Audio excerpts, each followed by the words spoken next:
Je vais faire un petit tour de table et puis on va lancer les premiers sujets.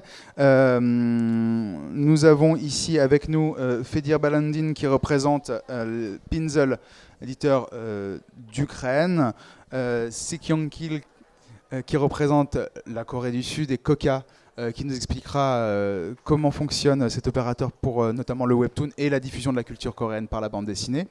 Benoît Paulet qui représente le syndicat national de l'édition, le groupe BD, qui est aujourd'hui à la tête de Glénat. Et nous avons le plaisir de recevoir aussi Lisa Lucas qui représente les États-Unis et Pantheon Books, notamment le roman graphique américain. On va entrer tout de suite dans le vif du sujet. Édité en temps de crise, c'est le titre de notre première conférence d'ouverture de ce festival d'Angoulême, le 50e. On va essayer de pas forcément trop plomber le moral, mais il faut aussi parler de sujets sérieux. Fedir Balandin, voilà quasiment un an que l'invasion russe a commencé sur le territoire ukrainien. Comment aujourd'hui, un an plus tard, se porte le secteur culturel et le secteur de l'édition en particulier? Hello, everybody. Thank you for invite us, our group, and let us opportunity to show Ukrainian books, Ukrainian culture here.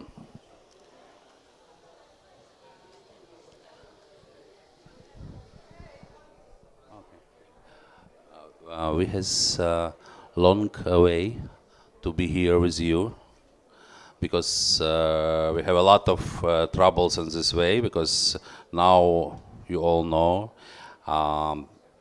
way from Kiev to Ukraine is usually it's a half, it's maybe 5-6 hours. Now it's 3 days. Now it's 3 long days. We change several type of transport, and but it's minimum for us because we have a lot of other problems. For example, to be a guest of Angoulême, we must have around 1 month paperwork in our different bureaucracy structures because you know all men's now fighting, and me and my partner and our publishing house, we men's. That's why we work with the Ministry of Culture, Ministry of Defense for have papers and agreement to be here. So everything is not easy. What about problems in culture now? Now around 30% of territory of Ukraine under occupation. Now most powerful polygraphia base in Ukraine is destroyed because, as you know, the biggest polygraphia bases in Ukraine is Kharkiv and eastern region. Half of this territory is under occupation now, and a lot of fabrics totally destroyed. But now we understand some things. Now I have, for example, in my hands this book. It's Tantan in Soviet Union. You know, of course, all this. And for understanding what happened now with Ukrainians, with people from Ukraine who now under occupation, just look this book. I just make a small marks for explain what happened. In this book we have examples of elections under the arms.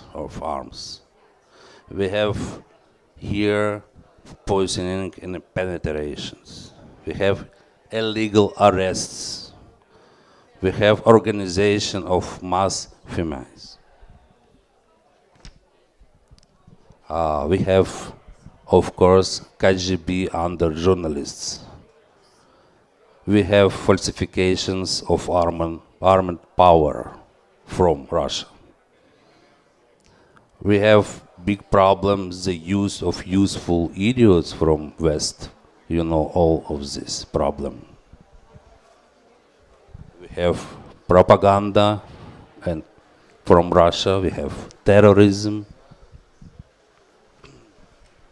When we have killing of civilians, tortures, and total Stalinism, re-Stalinism, we call this maybe new era of Putinism. And all of these things, genius of comics culture, Hergé, right in end of 1928, 30 years, a lot of years ago. Now our peoples under occupation and cultural people and people who work in cultural sector see this situation by themselves. In occupied territories now, totally destroying of museums of Ukraine, totally stealing all cultural values. They take this, all of these things in Russia. We have problem with destroying libraries of Ukrainian books, totally changing in schools programs, totally destroying of Ukrainian language in Ukrainian territory. This is, of course, problem, but biggest problem it's when we see and every day we know and we have information about die kids.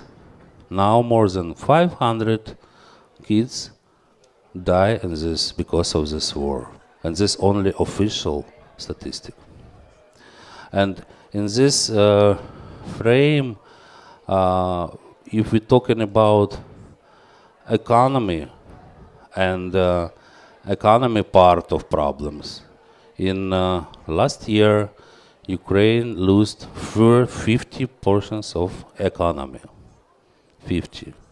If we're talking about our books sphere and our part of culture, if we're talking about literature, publishing, books, retail, around 60% of bookstores now is closed because of different reasons, of course. Around 40% of publishing already also closed. We of course, if we're talking about printing, and if we're talking about opportunities for business, but maybe about opportunities, it's the next questions. Okay. Thank you. Merci beaucoup. Alors justement, vous parlez des opportunités de travail. Est-ce que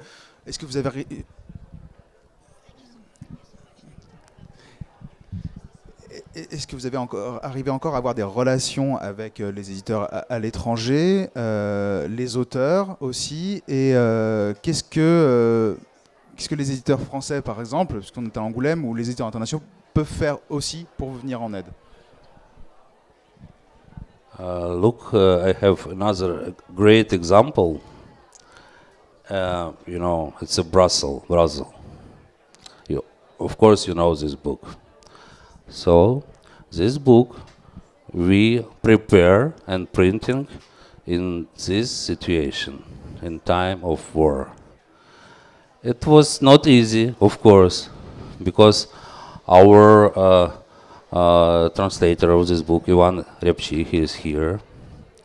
He worked with the problems with light all the time. We don't have light, we don't have internet. We have easy things like electricity, like water, maybe several hours per day. And I think for him it's heroism, of course.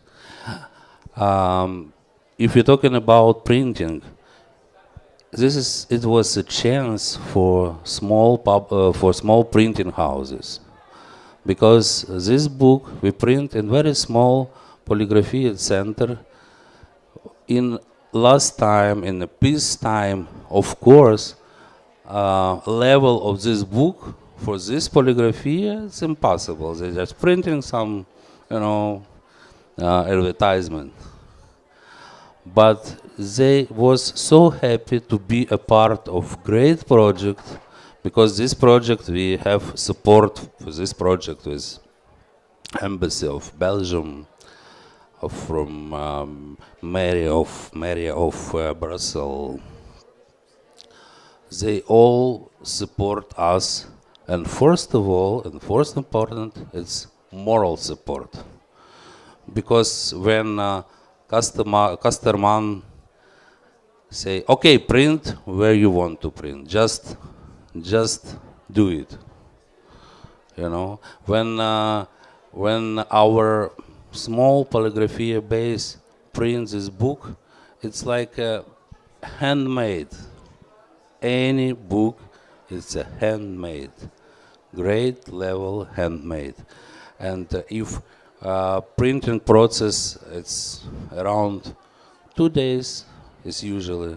This book we prepare and printing around 1 month, because every day as polygraphy have 1 hour of electricity, they start to do something. So it's a really big drama comics of our life.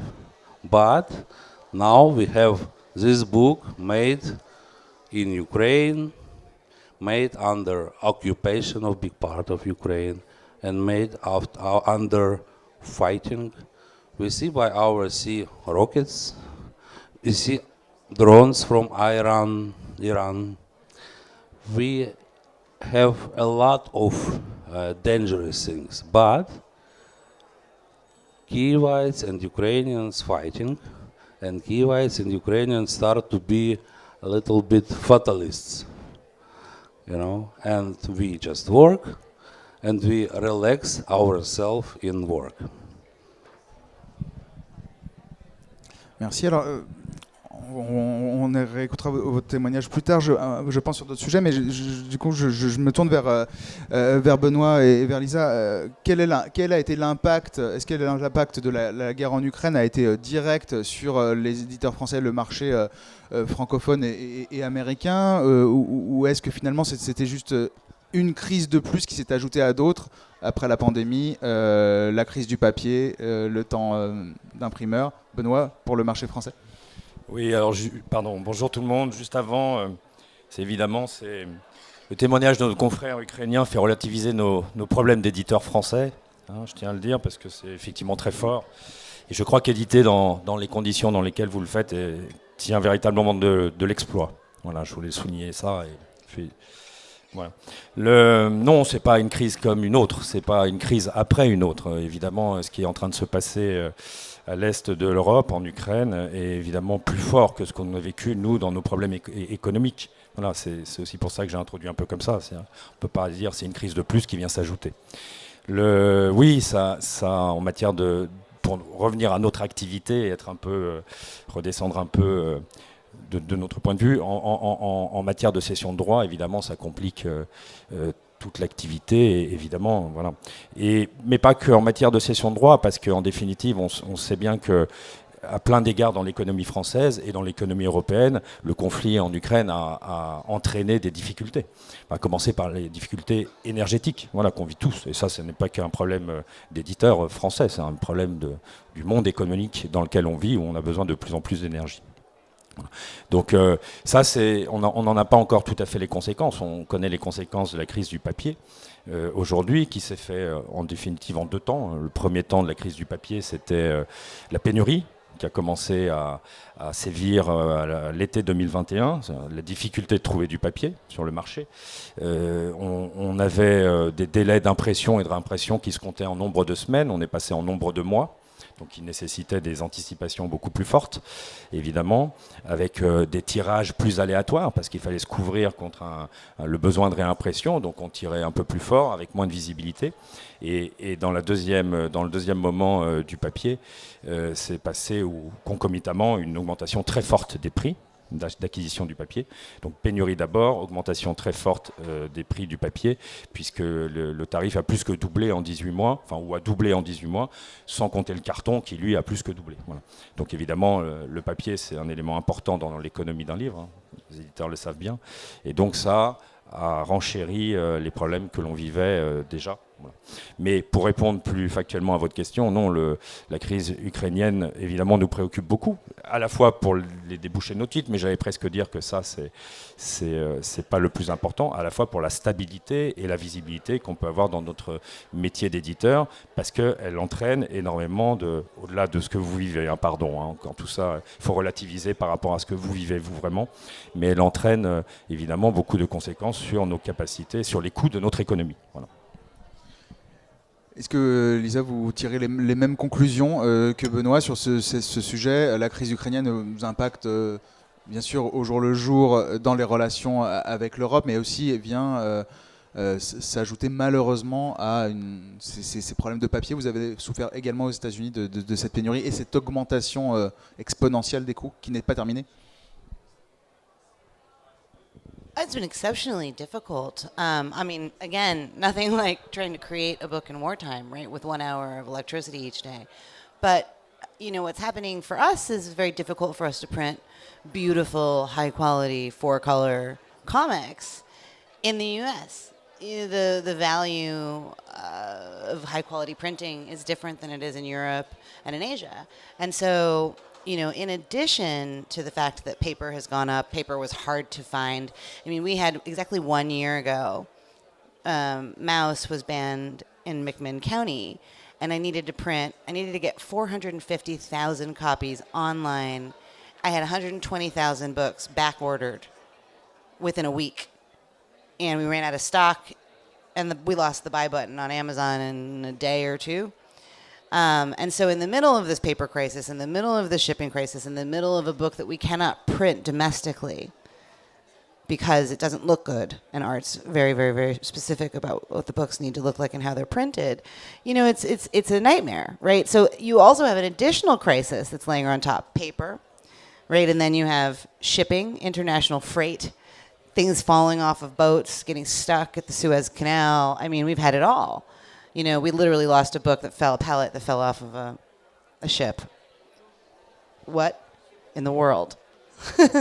But then you have the politics intersecting with, you know, the fact that there's turmoil in Europe and in Eastern Europe. There's turmoil in the marketplace and with the supply chain. And then you add in these extraordinary political events where things are being banned, or a war begins and people are rushing to one book. So I think even on the backlist, you know, where people are rushing to these things that are classics because they don't, you know, Persepolis with everything that's happening in Iran, you know, we're rushing to reprint, but we can't do it the way that we need to do. And so you want to serve the audience, and it's just become impossible to sort of navigate. I mean, we've obviously been able to fulfill, but I think what the burnout, you know, lies with the production teams. Whoever is working on the production, I think you then, you know, you sort of look at paper, shipping, conflict, politics, you know, demand in a totally weird marketplace where it's hard to predict. And then, you know, you have a team of people that are working under the worst conditions for a third year in a row. For, you know, it'll be 1,000 days of this. And I think that that's the other challenge, right? It's just that we're working against all these insurmountable forces, and it's really challenging. And thank God we love books and comics, right? Because otherwise it's like, who in the world could do this? So that's my take. Cette évolution de la demande, Benoît, on l'a vécu aussi sur le marché français, c'est-à-dire que le confinement, l'arrivée des animés a accéléré aussi l'explosion du marché du manga notamment. On a eu aussi eu des très bonnes surprises sur la création francophone. Bon voilà, Le Monde sans fin, c'est vraiment l'album du moment. Ça aussi, c'est les tensions sur la demande qui a entraîner des tensions sur toute la chaîne d'approvisionnement, ce que Lisa expliquait aussi en partie, et comment comment le secteur aussi s'est structuré, et c'est peut-être pas tout à fait terminé pour répondre à ce besoin avec des copies qui a besoin d'imprimer et de faire circuler. Je pense que la demande, effectivement, comme vous l'appelez en France, elle est plutôt soutenue parce que le marché français est arrivé à un point haut. Il l'a bien tenu en 2022. Il a très fortement progressé en 2021, plus de 50%. Et il est un tout petit peu en recul en 2022. Il semblerait moins 0 quelque chose, donc on va dire qu'il est stable. Et il a progressé sur les 5 dernières années de plus de 80%. Je parle bien du marché de la bande dessinée. Et quand je dis la bande dessinée, il y a la bande dessinée classique franco-belge, il y a le manga, il y a le comics américain, tout type de bande dessinée qu'on vend sur le marché français. Donc c'est un marché qui a été très dynamique sur les 5 dernières années. Et encore une fois, avec une explosion, on va dire ça comme ça, pardon pour ce terme un peu excessif, mais une très forte croissance des ventes en 2021 et une stabilité en 2022. Donc la demande, elle est soutenue en France pour ce marché-là, effectivement. Ça a été, en 2021, un souci, effectivement, pour les éditeurs français, avec une très forte croissance, pouvoir tenir la production.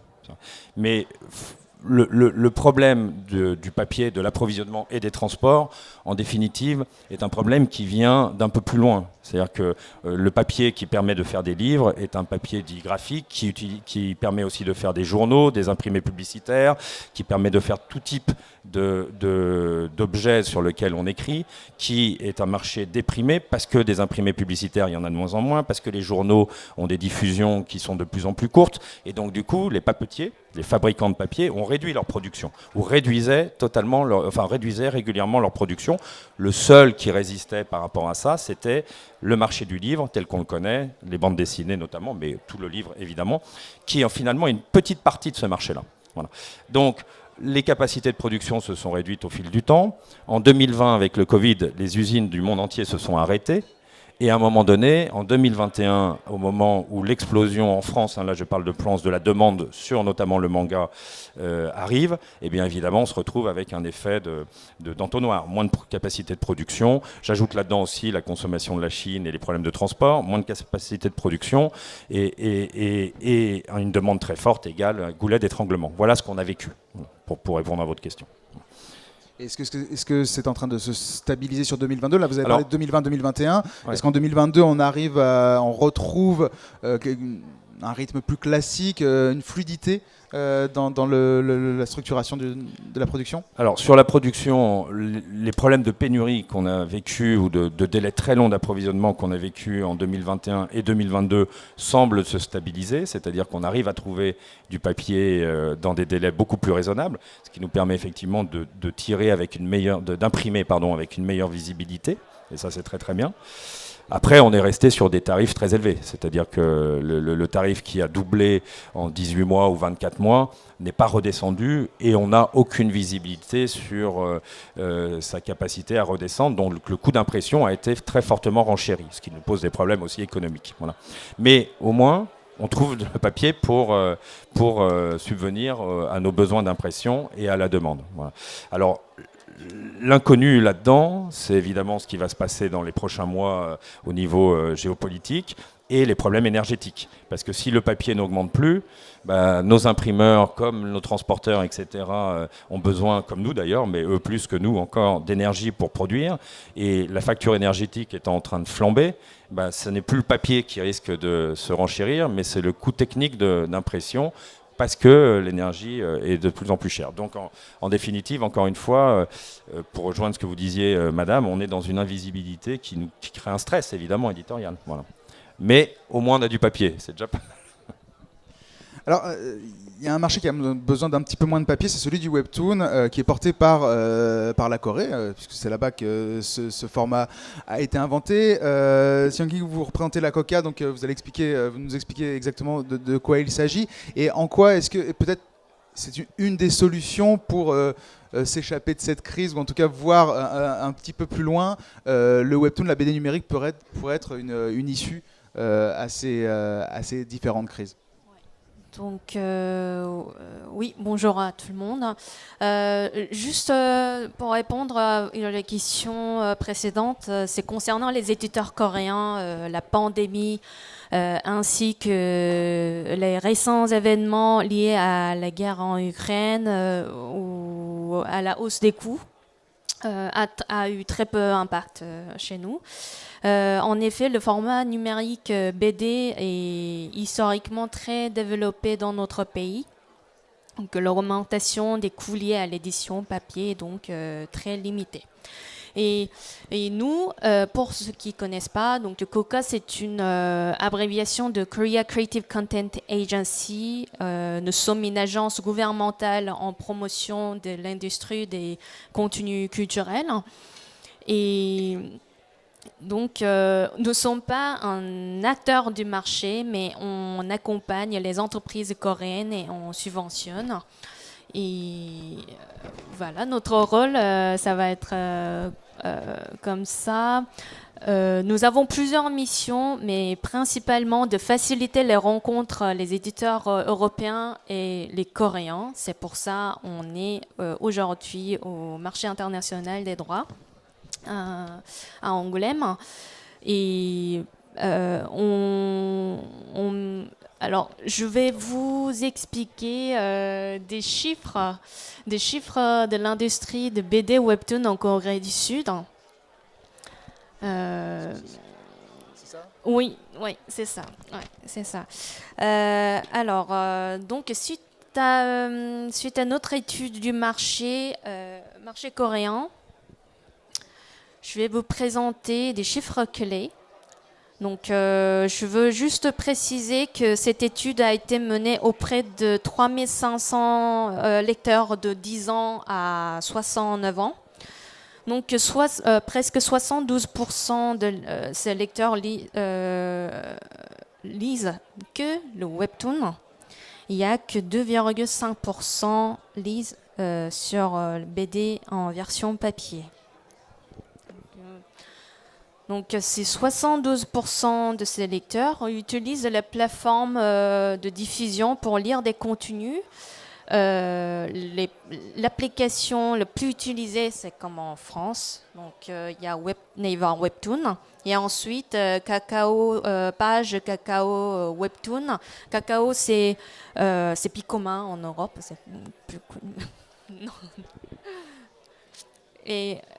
Et aussi, je voulais vous dire, en Corée, en fait, il n'y a pas que Webtoon, il y a le format sur Instagram qui s'appelle Instatoon. Donc, c'est pas un scrollant, mais il y a beaucoup d'auteurs qui mettent leurs dessins sur Instagram.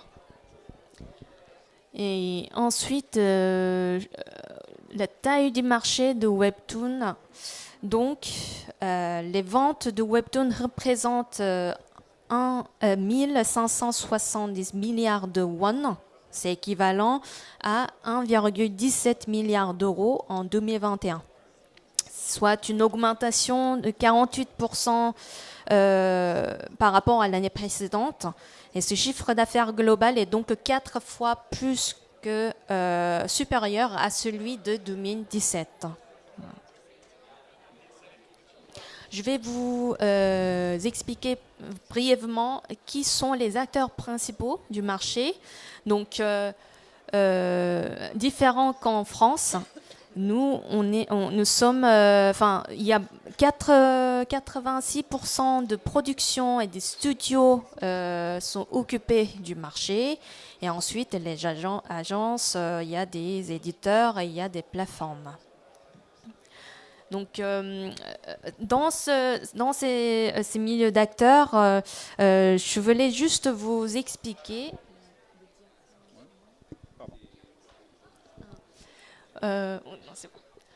Et donc, le mot studio de Webtoon, en fait, il s'occupe tout le processus de production de Webtoon, mais c'est très détaillé, la répétition détaillée, donc il y a colorisation, lettrage, etc. Voilà. Okay. Donc, faut pas oublier des auteurs de webtoon. On arrive en 2021, il y a 9325 auteurs dans le secteur webtoon. Très bien. Alors, j'en profite, vous nous avez dressé un panorama assez rapide mais assez clair du marché coréen du webtoon, qui est assez impressionnant. Le webtoon arrive aussi, bien sûr, en Europe, aux États-Unis, enfin, sur tous les territoires. Qu'en est-il aux États-Unis? Est-ce que c'est un domaine qui intéresse les lecteurs américains? Est-ce que ça démarre? Quelle approche, vous, chez Pantheon, vous voyez sur le webtoon? You know, I mean, I think that Pantheon is a very old imprint, 80 years old this year. And I think that we're very traditional. Knopf, our sister imprint, is very traditional. Doubleday, 100 years old, very traditional. And so I think there is an influence of the webtoons in the marketplace that we're aware of. But because we are about high quality printing in a way that the marketplace is drawing away from, you know, really high-end paper, making sure that everything has end papers and, you know, our gorgeous productions, oversized. You know, we're almost serving a different master. So you want to harness all of those people who've been introduced to the medium, but I don't know that I'm trying to compete with what webtoons are doing. They are prevalent, like, but even, you know, manga, right? Like, so what I do, Mouse or Persepolis, is very different from something that's very commercial facing. And so I try to look at what's happening in those marketplaces. Like, the fastest growing part of the American marketplace is the graphic novel or the graphic work. But does that mean that when I put out Sammy Harcum's Blood of the Virgin, that's going to blow the roof off of the American marketplace? No, because that's an art house comics with an X. And that's not what's driving the marketplace. But how do you harness the energy of everybody watching things online, reading on Instagram, and converting them, right? I mean, it's the same question for children's books to adults' books, right? If we have primacy inside of the youth market, why do we lose market share to such an extreme degree once we move to adult fiction or nonfiction, right? We can sell books to children, but we can't sell books to adults voluntarily. So you have to look at the webtoon boom as something that you can use. I don't have any interest in competing with it. I just want to take the tailwind and figure out how to take an entire new generation of readers and introduce them to sort of the extraordinary, beautiful, high-quality printed work that we do. And they might not know yet that exists. Oh, look, there's Ben. So I think that's pretty much. But it's like, but it doesn't intersect, you know? I mean, I used to run a program. So I used to run the National Book Awards. So I didn't come from publishing. It's hilarious that I do this. I did work at a comic shop at one point. But, you know, the job wasn't to make the books that won the National Book Award dumber. The point was to make them more accessible in the way that you spoke to people about them. And I think that when you're thinking about the way that people are consuming comics online, it's the same theory that you really want to say, okay, now you know, and I want to take you to the next step of what might feed that obsession or that addiction or that practice of reading comics. That sort of, you know, people who read comics tend to be obsessive, right? Like they want issues, they want this issue, that issue, they want sequential, and I think that kind of hunting is really satisfying, and you just have to create the sense of treasure hunt that we've known, if you're in your 40s like I am or above, you know, that we grew up doing. How do you introduce that to a new generation of readers? You know, how do you get them digging in crates? Records are doing really well, right? An old medium. Because of Spotify, it's so absolutely abstracting to listen to music with no cover, no lineup of who played the drums, who did this, who did that. And I think that the same thing with webcomics, right, is that you're loose in time and space.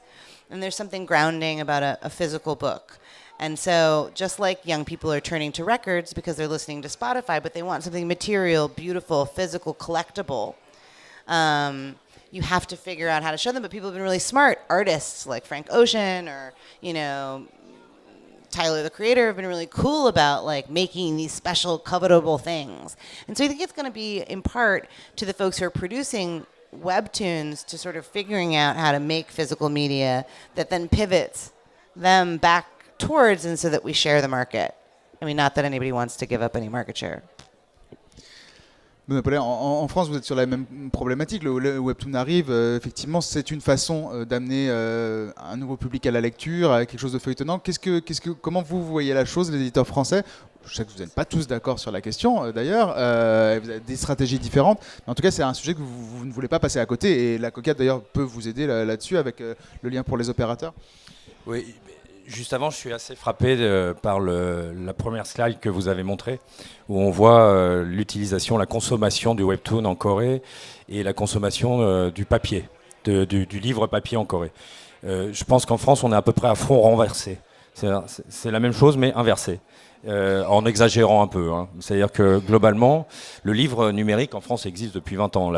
Toutes les bandes dessinées, j'exagère, je ne sais pas si toutes les bandes dessinées, mais un très grand nombre de bandes dessinées sont numérisées et disponibles sur des plateformes numériques en France.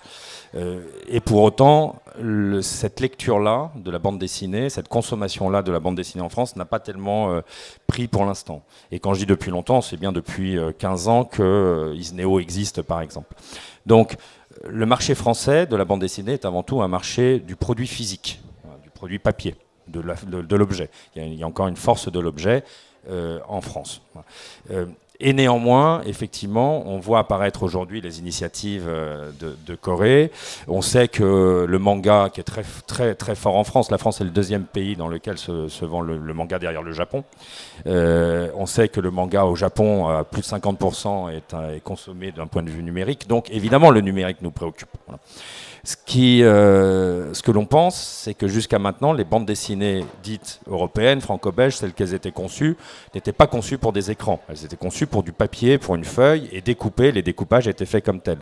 Donc leur transcription sur des écrans n'était pas fondamentalement adaptée. Voilà. Le webtoon, c'est tout le contraire. Le webtoon est pensé pour un écran. Voilà. Est-ce que sa transcription sur le papier sera adaptée? Ça, c'est une autre question, on verra bien. Mais en tout cas, il est vraiment pensé sur l'écran.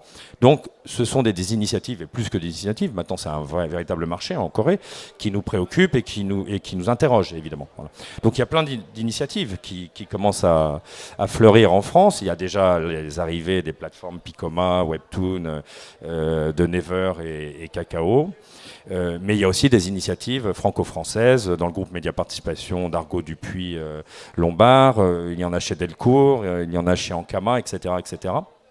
Et je crois pouvoir dire que la plupart des éditeurs de bande dessinée en France aujourd'hui s'interrogent sur ce format et probablement le testent aussi. Voilà. Après, à quel rythme et dans quelle rapidité, à quel rythme, pardon, on aura une production webtoon européenne, je n'en sais rien. Mais néanmoins, effectivement, ça nous interroge et on voit de plus en plus, effectivement, ce mode de consommation de la bande dessinée émerger. Voilà. Après, encore une fois, quel sera l'avenir? Ça, je n'en sais rien. Moi, je sais que depuis 20 ans que je travaille dans les métiers éditoriaux, j'entends dire l'édition telle qu'on la faisait, l'édition papier, l'édition le livre, etc., va disparaître. Un jour, peut-être, je n'en sais rien. Dans 1000 ans, peut-être, je n'en sais rien. Toujours est-il que ce que je constate aujourd'hui, c'est qu'en matière de bande dessinée, en France et en Europe, le format papier résiste encore très bien. Et c'est plus que la résistance, il s'est imposé. Avant de donner la parole à Seung Kil, je donne la parole à Lisa Lucas. Allez-y. Yeah, just a quick note. I mean, I do think that paper books sell more in the U.S. than digital books do. It's like books didn't go away, nothing happened, everybody was like, it's going to replace it, LOL, no. But I do think it's always been down to the creators. I mean, the way that we print comics, the way that we think about making comics is driven by Art Spiegelman and Chris Ware and, you know what I mean, in the U.S. Do you know what I mean? And how they do it. They mentor people. This comics community came up together. They came up as a unit. And in all comics communities, the guys at the Nib, the folks at blah, blah, blah, Kramer's Ergot, like, so, all these different collectives of people, they're coming up together. They're talking about printing. They're making things together. And so I think we're really printing dependent, paper dependent, creator collaborative, because that is the way that the whole community came up. Now, if the Gen Zers are coming up interested in webtoons, that's going to force our hand to understand how we print and what we do, because it's not really about the marketplace, it's about the creators. This is an art form that is so specific, takes such a long amount of time to make, you know, and it's just like, it's so difficult to make comics. You know what I mean? I sometimes look at what it comes in and it's just like, how in the world did you do this? And so we're at the mercy of the people who are willing to make this work. You know, so I just think at the end of the day, it's going to come down to these communities, these groups of young people that are forging ahead in these mediums and deciding, not the publishers, what's going to be cool, because they're the ones that have shaped it. Do you know what I mean? 40 years ago, Art Spiegelman came in after doing Raw for years and said, like, I want to publish this. No one else would publish it. There weren't graphic novels, and taught us how to make comics, and has been teaching us how to make comics. And then the next person, Ben Catcher, comes in and teaches us how to make a comic. And Chris Ware comes in and teaches us how to make a comic. And then Ben Passmore, who's young, radical, black anarchist, skateboarder, cartoonist, comes in and teaches us how to make a comic. And so I think the conversation about sort of how we react to what the young people are doing is almost in the wrong direction. We just have to wait and figure out what they're going to tell us to do, because we've always needed them before they've needed us, because they just go out and start Raw. They go out and start Nib. They go out and start Great Commerce Orgot, and they develop these audiences, and then they've got us, you know, I almost said something inappropriate, but they've got us in a position where we have to do what they want, because they've got the audiences, and they come to us fully formed, like Athena from Zeus's head, you know? Mm-hmm. Justement, est-ce que la Coca, en soutenant le développement des grandes compagnies de webtoon dans le monde, est-ce que vous soutenez aussi ce côté créatif? Parce que est-ce que vous soutenez la diffusion de créations coréennes dans le monde entier, ou est-ce que peut-être vous allez soutenir aussi la création de webtoon aux États-Unis par des auteurs américains, en France par des auteurs français, en Ukraine par des auteurs ukrainiens, pourquoi pas? Est-ce que c'est aussi dans l'idée de diffuser ce support, ce format-là en tant que format, ou vous êtes plutôt dans la diffusion du format coréen, enfin de la BD coréenne? D'accord. Tout d'abord, je précise, donc nous, on subventionne, on supporte des entreprises coréennes. Donc, ce soir, Naver qui a l'initiative de supporter des jeunes talents, des jeunes créateurs. Comme tout à l'heure, Benoît a intervenu. Quand il a intervenu, c'est pas en fait et Madame aussi, la diffusion et le webtoon, le BD numérique, ça fait pas disparaître des versions papier. Ça, je pense qu'en Corée aussi, il y a 20 ans, il y a le livre numérique, ça a apparu, et on s'est dit que ça fait disparaître des livres en papier. Non, pas du tout, c'est pas ça. C'est chaque côté, on développe ensemble. C'est une chose complémentaire, je trouve. Et aussi, j'aimerais bien vous expliquer un petit peu l'évolution du marché webtoon, parce que, à mon avis, ça doit pas être pensé de la même façon de l'édition traditionnelle en papier.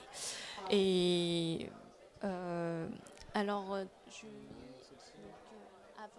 oui, voilà. Donc c'est un peu, j'ai mis une image un petit peu rigolo, mais donc avant, il y a les premiers webtoons qui avaient un fort caractère amateur, se présentaient principalement sous la forme de journal illustré. Et nous avons eu un petit épisode, comme en France, de BD dans les journaux en papier. Mais avec l'apparition de l'Internet, les journaux du sport ou les journaux, tout simplement, ils ont commencé à créer leur propre site Internet. Et donc, il y avait beaucoup de compétition à cette époque-là. Donc, ça a été utilisé Webtoon pour attirer des clients, attirer des lecteurs sur leur page. Et donc, ils mettaient BD en ligne gratuitement ou ainsi que la publicité en format BD. Donc, à cette époque-là, il y avait beaucoup d'amateurs qui ont publié leurs BD en ligne. C'était vraiment un playground des amateurs. Et donc la maison d'édition publie une BD avec un auteur qui a été déjà validé pour sa qualité, sa compétence, mais contrairement au début de Webtoon, vraiment, on n'était pas, même si on n'était pas un auteur professionnel, n'importe qui pouvait dessiner et s'exprimer par les dessins, ses idées, chacun avec un style très différent. Donc là, c'est début d'année de 2000, donc 2004-2005, Naver et Daum Kakao qui a apparu, et aussi avec l'apparition de smartphones. Donc ça ajoute. Donc c'est basé sur la technologie, nouvelle technologie. Ça a évolué. Le webtoon, c'était pas à partir de les versions papier, l'édition traditionnelle en papier. Voilà. Et dire ça. Et ensuite, en tant qu'une Coréenne, quand je regarde l'évolution du marché français, au début, c'était très étonnant parce que version en papier, en webtoon, c'était vraiment caractéristique du marché français. Et je pense que ce n'est qu'en France que les maisons d'édition sont des acteurs principaux dans le webtoon.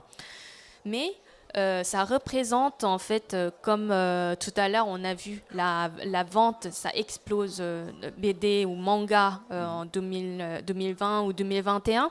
Encore, les jeunes générations, ils aiment bien de lire en version papier. C'est un objet, on collectionne, on s'échange. Enfin, c'est ça.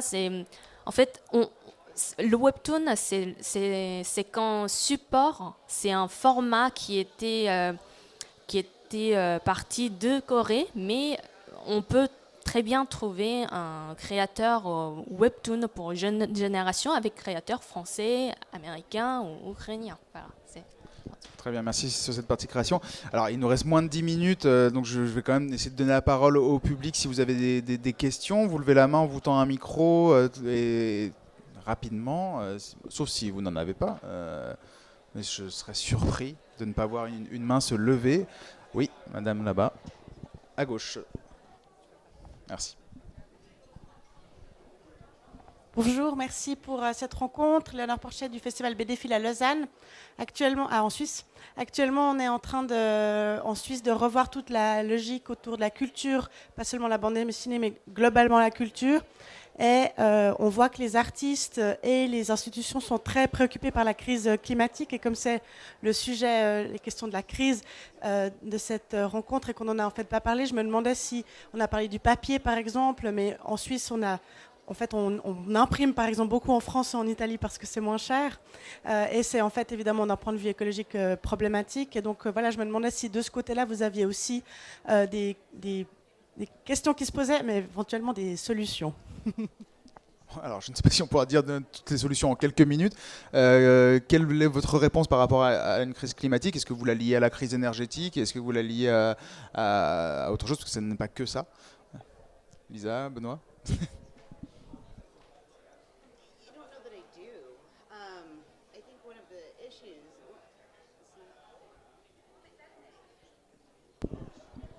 No? Ah, okay. So I don't know that I actually have an answer. Do you know?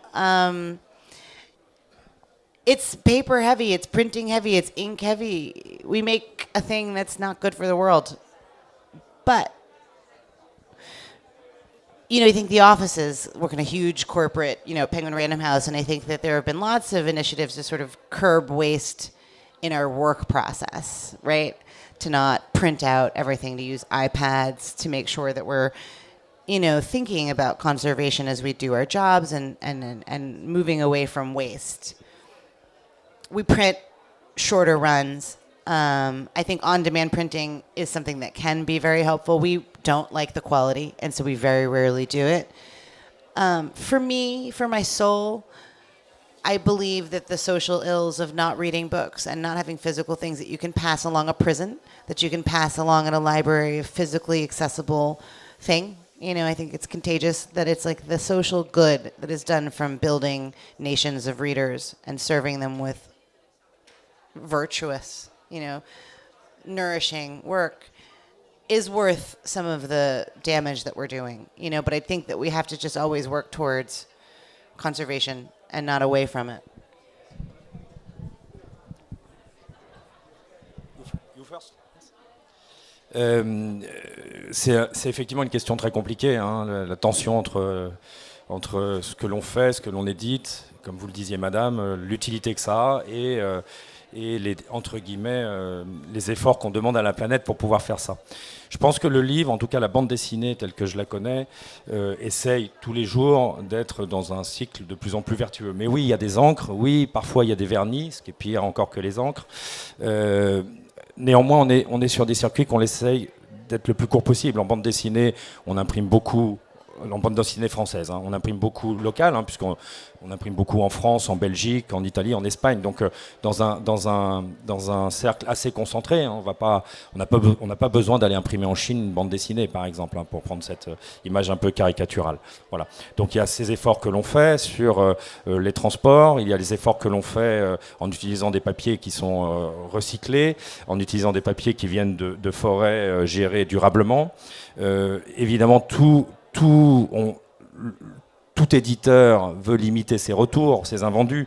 Les invendus, ça produit du pilon, qui produit de l'énergie, enfin des problèmes énergétiques. Et évidemment, plus on arrive à travailler sur des tirages efficaces, c'est-à-dire qui se vendent bien avec des invendus moins importants, mieux ça fait. Enfin, je crois que c'est une préoccupation qui est devenue vraiment une préoccupation de tous les jours. Alors après, évidemment, la meilleure façon de ne pas polluer, c'est de rien produire, mais rien produire nous empêcherait de vivre, donc c'est un peu compliqué. Je voudrais juste, pour rebondir sur ce que vous disiez, madame, faire un peu cette analogie. On a fait chez Dargaud, quand je dis on, j'y ai travaillé, mais il y a pas si longtemps que ça, mais il y a eu chez Dargaud, je vais dire ça comme ça, une bande dessinée qui s'appelle Le Monde sans fin, qui a été un gros succès de l'année dernière. Cette bande dessinée traite du sujet que vous évoquez, madame, notamment les questions écologiques, énergétiques et le défi climatique. Voilà. Cette bande dessinée, évidemment, a connu un gros tirage, puisque ça a été un gros succès. Je pense qu'elle a été plus utile qu'elle n'a nui à la planète. Voilà, c'est ça que je veux dire. C'est qu'à un moment donné, on sert aussi, notre métier, c'est aussi, avec la bande dessinée, d'éduquer les uns et les autres aux défis et aux problèmes. Et je pense effectivement qu'à l'arrivée, plus on aura de lecteurs pour ces questions-là, pas que ce type de BD, là je prends ça parce que l'exemple est assez facile, pardon, mais plus on aura de lecteurs pour ce type de bande dessinée-là, plus on sera utile. Voilà. Même si ça demande, pardon, un effort. Voilà. Fédia, vous souhaitiez intervenir? Peut-être un dernier mot? Okay. In the arts, of course, you're right. It's one of biggest problem now, and now that's why we have lessons, new lessons, because now we have war, and all the time civilization have a big lessons from each other war. So now this war between Russia and Ukraine have a net-centric mind, you know. It's a situation when new system, net-centric system, have win with the old-style army. But this not question only of war. And not many people know, in the first months of war, Russian army used only paper maps, because they very afraid about GPS, about CIA navigation. They afraid we know how they moved. That's why they use paper maps, and that's very helpful for us. Ukraine has several very important wins because Ukrainian army from first days use the net-centric system of war. And now, of course, our colleague from Korea and this great things what she talking about, we all have been ready for new type of books, of course, future and close future for digitalization. In Ukraine now, in wartime, only one part of economy grow up, it's IT. They have several portions grow up. That's why we have all publishers have understand future, of course, in digitalization of books. We all hope maybe technologies have a way, because my colleagues absolutely right, for readers very important it's a tactile contact with the books. So let's hope in a close future some genius give us the way. When you read an electronic book, you have some tactile, feelings. That's why I hope we study these lessons. And in business also, Ukrainian business and publishing business use this knowledge, and net-centric system of business also is work. Because now big publishing houses gonna be bankrupt. It's a big problem, and they separate. It's a small parts of publishing business, and I hope it's also future of publishing market in future. Okay, thank you. Merci beaucoup. On va arrêter sur cette note d'espoir, peut-être mince, mais quand même d'espoir sur cette édition en temps de crise. Merci Fedir, Lisa, Benoît et Sekyung d'avoir participé à cette conférence. Merci à vous et rendez-vous pour Shoot the Book dans quelques minutes.